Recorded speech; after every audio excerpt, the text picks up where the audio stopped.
Hi, everyone. We're going to give it just a minute for everyone to get in, and then we will start at 1 minute past 12.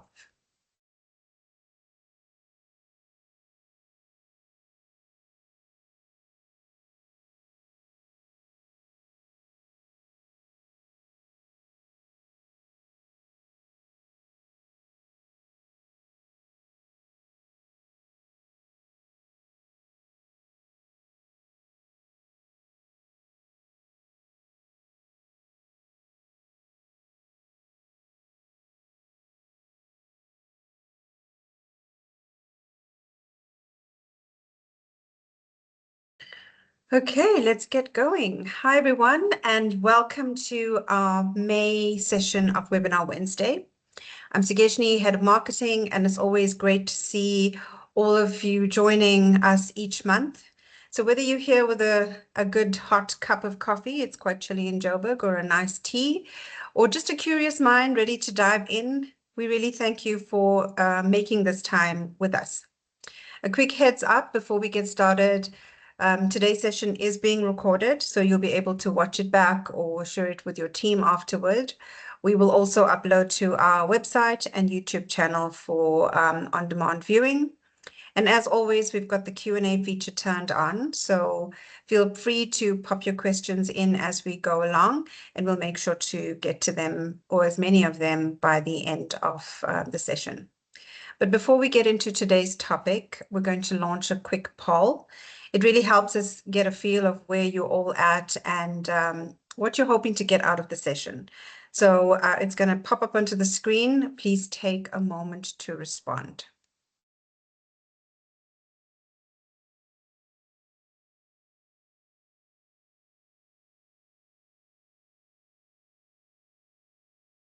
Great. So as you're busy responding there, let's get into the topic for the day. You know, when we talk about AI, the first thing that comes to mind is usually the tech, the models, the tools, the promise of what it could do. But the real magic starts with your data. And I don't mean having loads of data. I mean having the kind of data that actually works for you, structured properly, governed well, aligned to what your business is trying to achieve.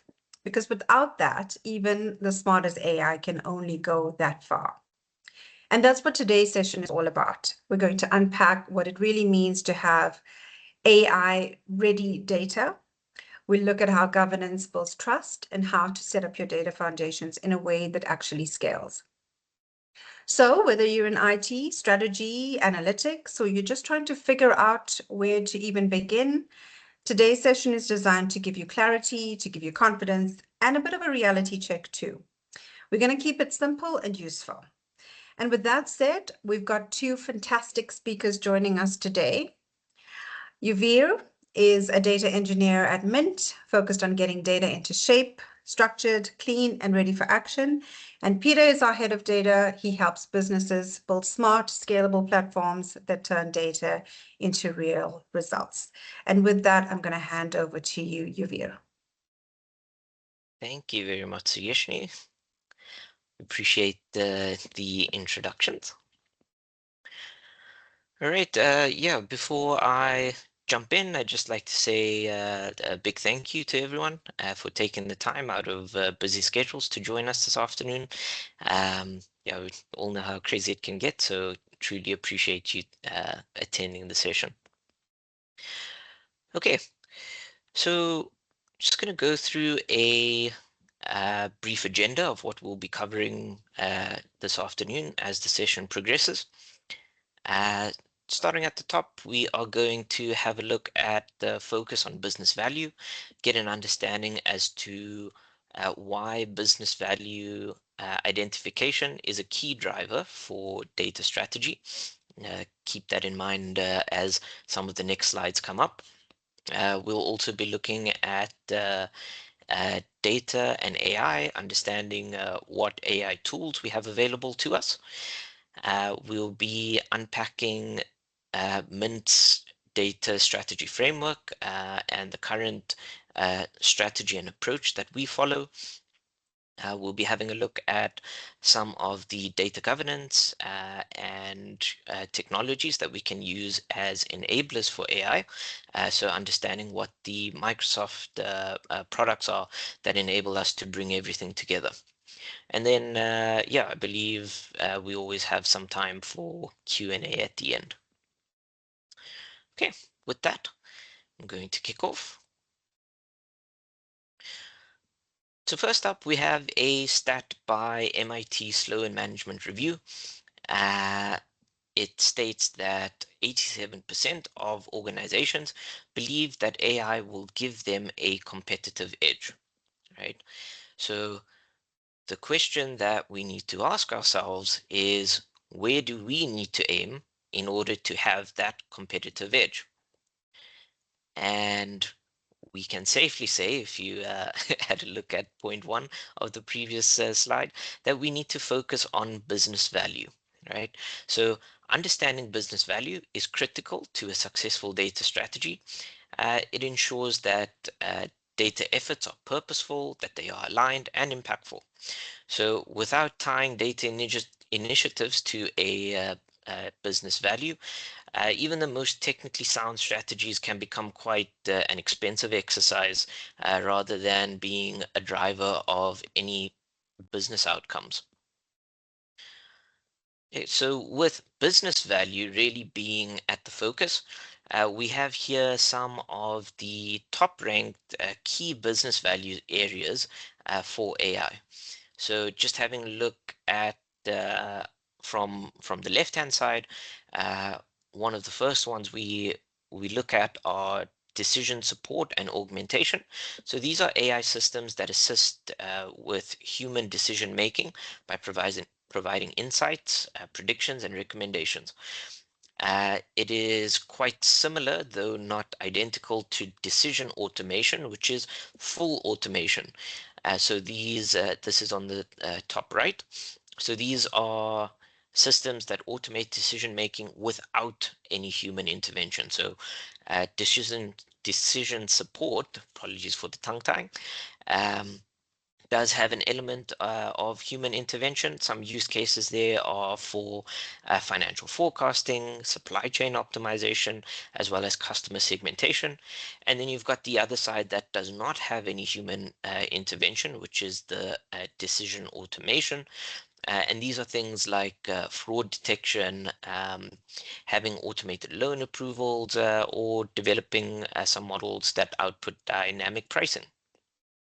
We then have at the bottom right, the hot and trending topic, at least over the last 3 years, which is generative AI.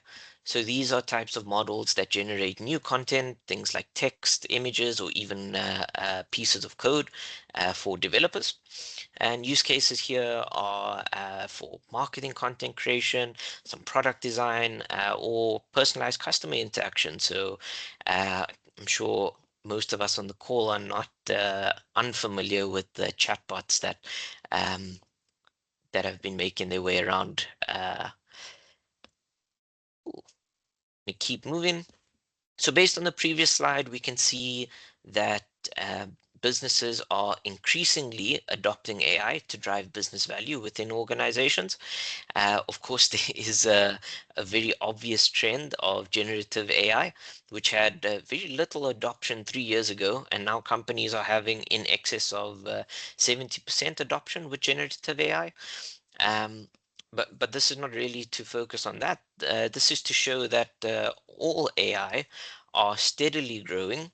Um, and there is just it just so happens that we currently are on a trend with generative AI, and everyone's wanting to hop onto that train. But there has been a steady growth. So from 2022 to the end of last year, um, other types of AI are still on the climb. Right. Bringing it back just to driving business value, we need to understand that AI is only as good as the data that it is trained on.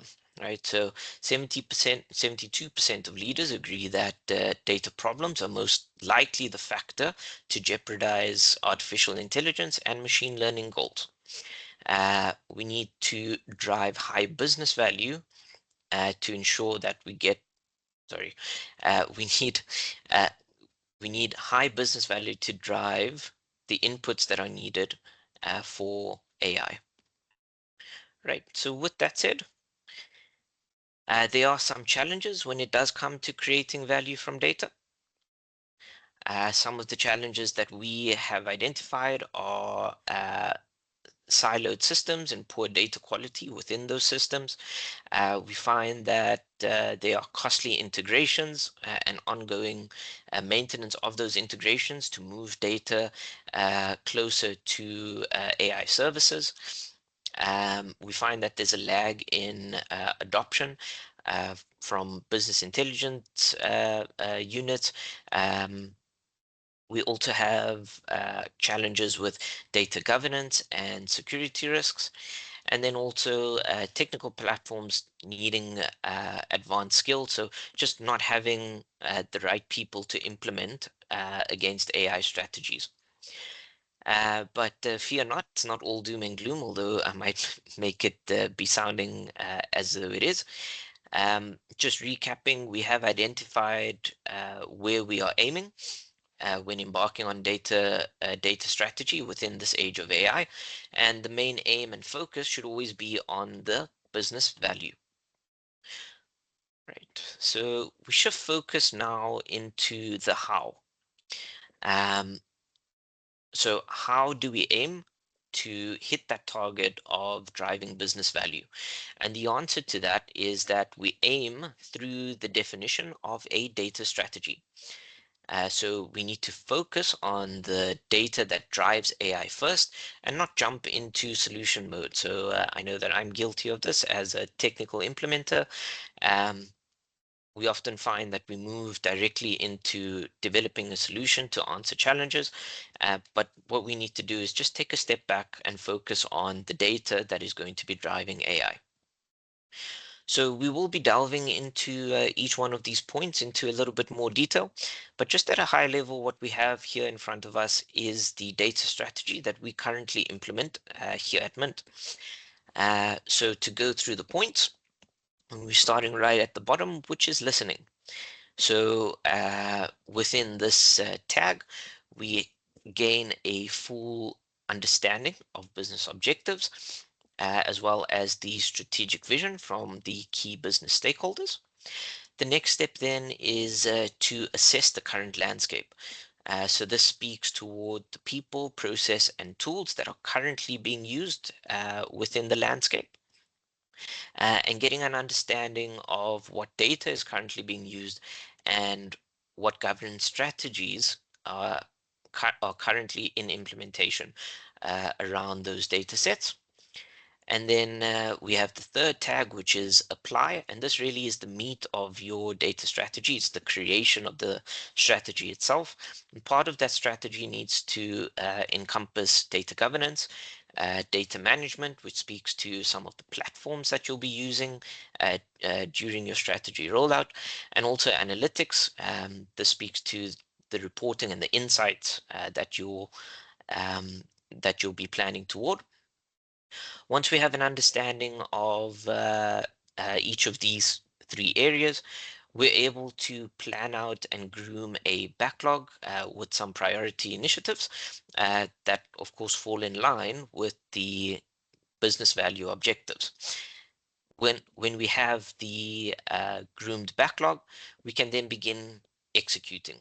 So just a note here that between listen, assess, and apply, that forms part of the core data strategy. Execution and maturing really do fall outside of the strategy, strictly speaking. Um, but we will still touch on them because we can't plan a strategy without executing against it. So on the execution is where we mobilize the engineering teams and the DevOps teams to actually start executing and developing against the backlog that we've planned out. Then lastly, we have maturing. So this is refining the data strategy and the governance capabilities based on learnings of everything from listening all the way to our execution. So really, based on the initial uh, execution cycle, what have we learned during the process, and how can we improve on it? We like to adopt a agile methodology when working towards our data strategies. So after the first round of execution, we really do move back to the beginning of the process. We start listening again, understanding what the new business objectives are after we've solved for and executed against the initial set. So going back to the beginning, and looking at the strategic vision, and what are the next steps now after we've achieved what we initially set out to. How can we improve on it, and how can we continue moving forward? So the data strategy never really ends. It is ongoing. It is an agile process that constantly repeats. Right, so we're going to zone in a little bit on each of those first three steps. So we start with listening. It is the first step and likely is also the most important. So it is where we define the business value targets. Within the step, we need to listen to the business and understand what the business objectives are, and what the vision of those stakeholders are. We need to understand who the stakeholders are themselves and what their strategic goals and vision statements are. So, vision statements are what the business stakeholders ideally want to do with the AI that they are planning to implement.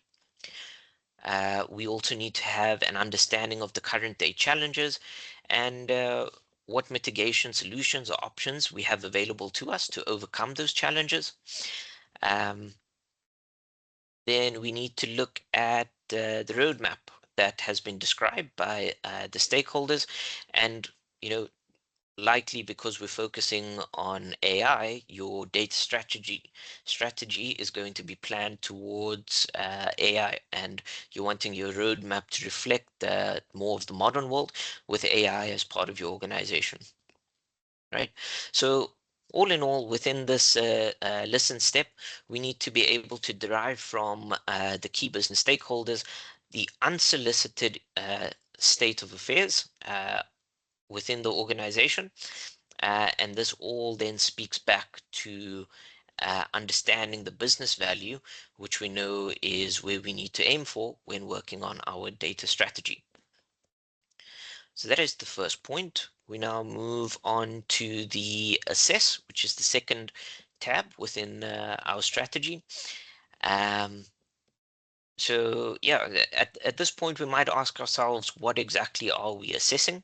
And the answer to that is we're trying to assess and get an understanding of the current landscape. So the first thing we need to do is have a look at the people, the process, and the tools that are currently being used. So people, process, and tools are part of a generic architectural framework. People refers to who, so who is going to be working with the systems. Process refers to how they will be working with these systems. And then tools, of course, are what tech or technology is going to be implemented for the people to use in order to execute against the processes. So we have a look at the current state of data usage and the current state of data governance. We need to know, we need to have an understanding rather of what data exists within the landscape. Um, we need to understand what the organizational culture is for data use, and also understand what workflows exist in the organization today. Are there any approval workflows in place, as an example? Right, the next piece then is to identify any areas of the business which can benefit from AI implementation. So have a look at any lines of business that can gain any benefit, or any use cases that can be thought of or be used perhaps as guinea pigs for an AI implementation. Lastly, then, when assessing the current state, we need to consider the full life cycle of data. That's all the way from ingestion all the way to the destruction of that data. Again, this is what people, tools, and processes are being used throughout the data lifecycle. between ingestion all the way to the end of that life cycle. And on the next point, we speak about people. We would like to know who is most affected within the business. And then we'd also like to identify business champions. So it's important for champions to be identified because they can potentially help us in future phases for adoption, and also assist in driving any of the future vision um, that is led by the business value that we're trying to create. Okay, so once all of these have been completed, everything from people, process, tools, uh, understanding the current data state, usage and governance, and who the people are involved, that pretty much concludes the business assessment. Um, this must then immediately be followed by a technical assessment of the data landscape, and that will give us a comprehensive understanding of what the current state of the organization is.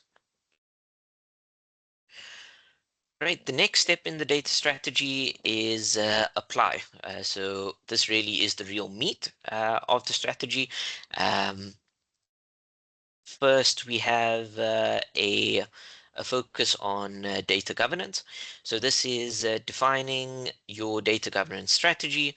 And a lot of this usually has to do with people and process, not so much the tools and technology that we'll be using. We'll need to plan to apply the key data governance strategies within our rollout. So the governance strategies, the governance pillars that we speak to are things like data quality, data security, compliance, um, also the ability to discover your data, classify your data.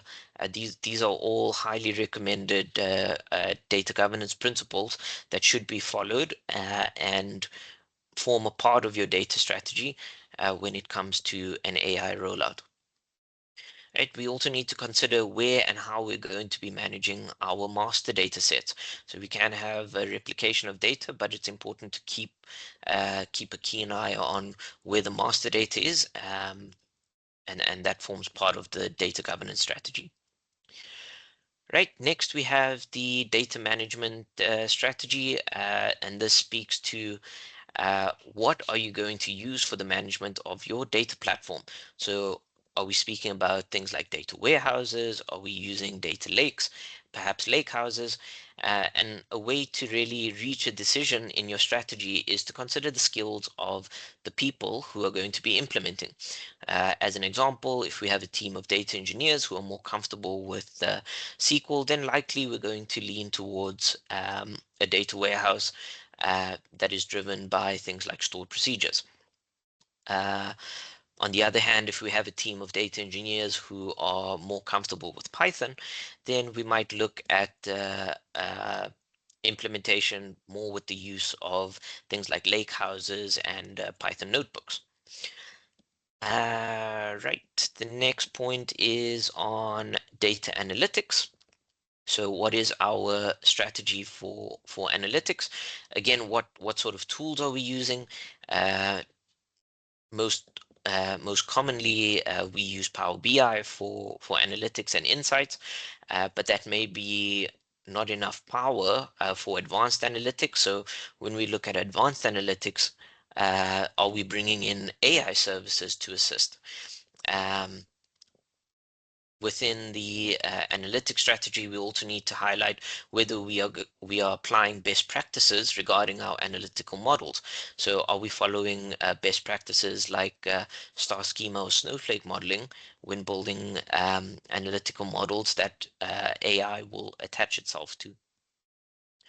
Right, and finally, all of these points should consider the business value statement, which will then define the roadmap of prioritized initiatives by the business value that they're going to derive. So in layman's terms, all this is saying is, um, do we have a defined backlog of tasks that we're going to execute against in order of priority of business value? Okay. So those are the kind of the first three steps in the data strategy, and these are followed by the physical implementation. So that's execution and maturity. We're now going to move into a little bit of data governance considerations. I'm going to move to the next slide for those points. Excuse me, it's a lot of talking. Okay, so some governance considerations for implementation of AI. Data governance has a focus around people and process. I think we mentioned that on the previous slide. Um, from an AI perspective, we need to know who can access data, and then also what data is going into the AI models to mitigate the common saying of garbage in, garbage out. I'm sure all of us are familiar with that. We also need to consider things like data cataloging in order to make data reusable and findable to those who are authorized to access it, of course. So it's important to say here, I know data governance is not usually at the top of everyone's priority list, but it's not just a supporting function. It really is a strategic enabler, especially when we're trying to roll out AI.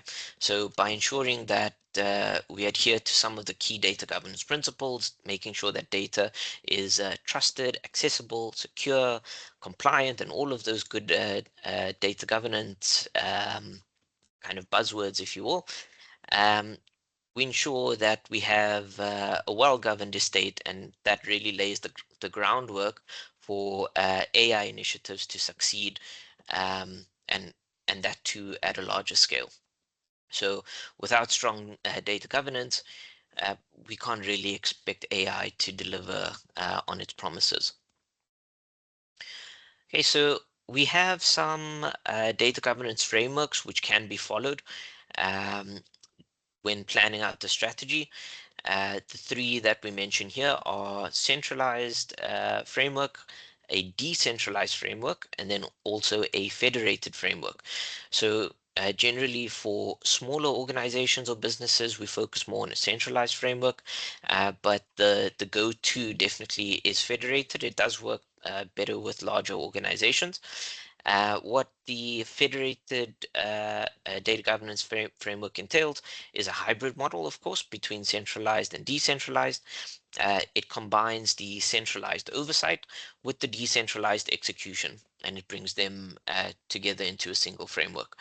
How this would likely play out is that you would have a central IT team who is responsible for setting standards and policies. And then you would have each individual business unit would have its own data owners and data stewards who would then be responsible for implementing and enforcing the standards and policies defined by the central IT team. And that gives us the federated governance framework. Right, so we've been speaking quite a bit. You should have a poll popping up on your screen shortly. The question that we're posing here is, would you say your organization's governance is equipped to handle the rise of AI? Options that you have here are yes, we're still working on it, or no, save us with an exclamation mark. Um, yeah, if it is no, save us, yeah, please do reach out, and we'll be really happy to assist you in your data strategy planning. I'll just give maybe a minute to allow that to complete. I'm unable to see the screen, so Peter, just let me know once the poll has completed, and then I'll move on to the next piece. Yeah, they're coming in. I can at least be pleased to report that there's only a couple of responses looking to be saved. So most people are on the journey, if not at the destination yet. Good stuff. Right. Going to move along to the next bit. Okay. So we're now moving into a low level of detail and focusing more on the technical considerations for AI. So here we have a three-step approach which can be followed. We're starting on the left-hand side. First thing we need to do is to establish a central repository for all data, and more than likely what this is going to be is some form of a data lake. We then move into preparing the data for AI. So a good architecture framework that is quite commonly used is known as the medallion architecture. So it groups data or moves data through three layers, commonly known as bronze, silver, and gold. So in your bronze data layer, it's an exact replica of your source information. Your silver layer is really where the step takes place, the preparation of your data, so data cleaning and cleansing. And then your gold layer is where your final curated data set lives, on which your AI models can be built. So moving then into step 3 is the actual building of those models on top of your gold layer curated data set. So this is writing the actual models that are going to be applied on top of your clean data. Okay, so now that we understand what needs to be done technically, we kind of want to know how to do this. What tools are available to us, um, so that we can implement against this. It's quite a busy slide. The short answer is that the list is quite endless, right? And the reality here is that this poses quite a big challenge to organizations. We don't know where to start, or where to go. What's the correct tool to be using for our implementation when we're planning out our strategy. However, Microsoft do have an answer, and that answer comes in the form of a unified product offering. Right, so Microsoft does recommend a single unified product offering, um, which takes into account the technologies on screen. This platform integrates Microsoft Fabric, Purview, and Azure AI to provide an end-to-end governed, scalable foundation for modern analytics and AI solutions. All of this sits on top of a OneLake storage. So just speaking to each one of these very briefly, we have on the far left, Microsoft Fabric, which predominantly is for your data engineering and analytics workloads. We then have Microsoft Purview, which is responsible for your data governance. And then we have Azure AI, which is the platform used for physically building out your AI models and machine learning. All of this then sits on top of OneLake storage, which provides really seamless integration to all three of these services to access all of the data that is being stored there. So often there is a concern, do we need to migrate all of our data into Fabric? And the short answer is no. There's no real need to do that. You are able to keep your data where it is and still leverage the AI services which Microsoft has to offer. So we can just have a look at what that really looks like. Moving across into the next slide. Right, so starting at the bottom, we have Microsoft Purview. As we mentioned, Purview is the governance uh, tool that Microsoft pushes forward for being able to scan all of your data assets and be able to apply data governance features on top of them. Things like data classification, identifying of sensitivity labels, and as well as quite a few others. What we want to look at on before Purview is applied are the actual data sources. So that's the first line, and this is really bringing your data sources closer to your AI services, which are right at the top of this image. So we want to bring those sources into OneLake, ingest them in. Into their own decentralized data domains.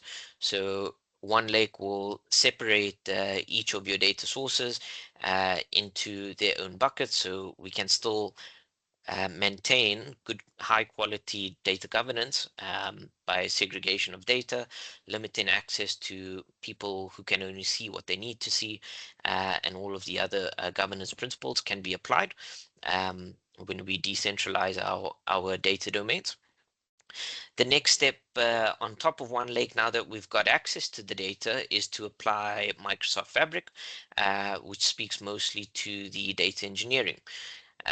So using the tool set that Microsoft Fabric offers, data engineers can work with the data and take it through the medallion architecture to enable it to be AI ready. I would like to mention that we do have a co-pilot for Microsoft Fabric, and this really is a very useful AI tool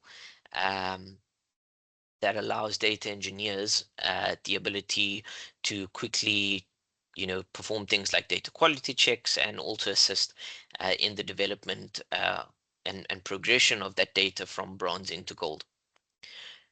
Okay, once the data is prepared, we then have AI services that can now pull the data from the Fabric workspace and run all of the developed AI models across that data, of course, in line with what we started out with keeping business value as the focus. We need to build the AI models that are going to create the business value on top of the data that we have prepared.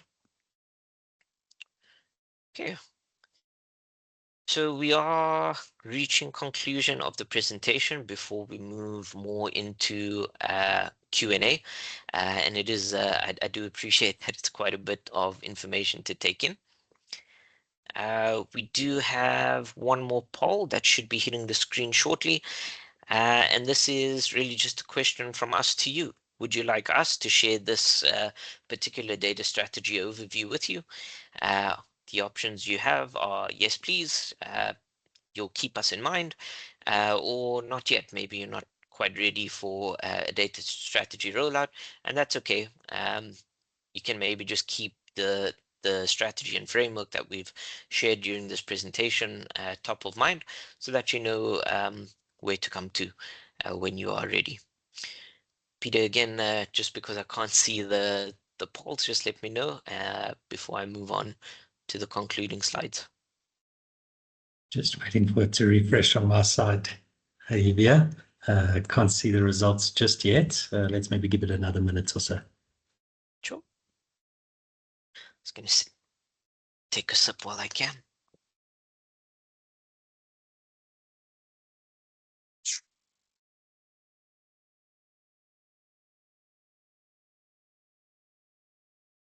So what I'm seeing is quite a lot of people who are interested in us sharing our data strategy overview with them, and a lot of people considering it. So I think we'll obviously go through the list, and everyone who has said that they would like us to send it through to them, we will follow up and share that, and then we can chat with you around how you might be able to take that forward. Good stuff. Thank you, Peter.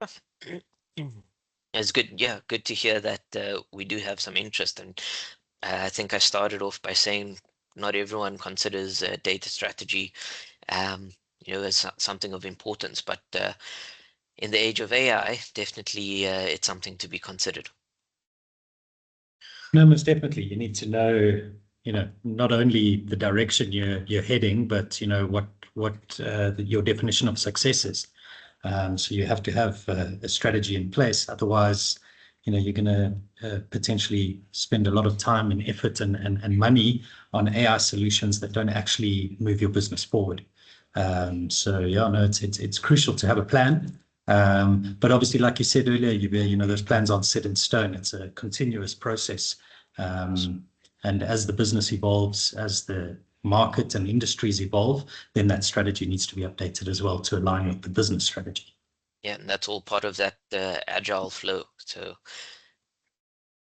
continuously improving and maturing. Okay, so in brief conclusion, just going through what we've discussed, we should now have an understanding of where we need to aim our data strategy, and that is with a focus on business value. We've gone through a few types of AI that are available to us. We've also had a look at some data governance considerations to keep in mind. We've had a look through what Mint uses as their data strategy and followed all of the steps, unpack them just a little bit. And then, most recently, we've had a look at the product sets that Microsoft make available for the implementation of a data strategy. So yes, I do hope that you found some value in some of the points that we were able to share with you here this afternoon. And we hope that you're able to create data strategies within this era of AI that will drive the most amount of business value for both you and your organization. And thank you very much for lending me your ears over the past couple of minutes. Great, thanks so much, Yavir. We can move on to the last slide to close out.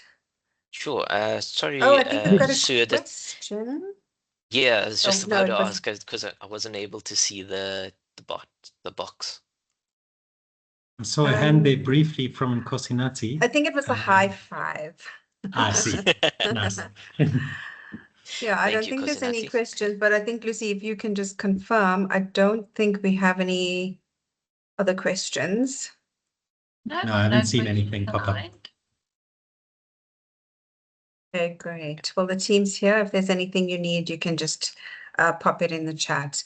But yeah, all right, that's it from us today. Thank you so much for joining, especially if you're juggling a busy day. We really appreciate it. We hope this gave you some clarity around what it really takes to get your data ready for AI, and maybe even sparked a few ideas you can take back to your team.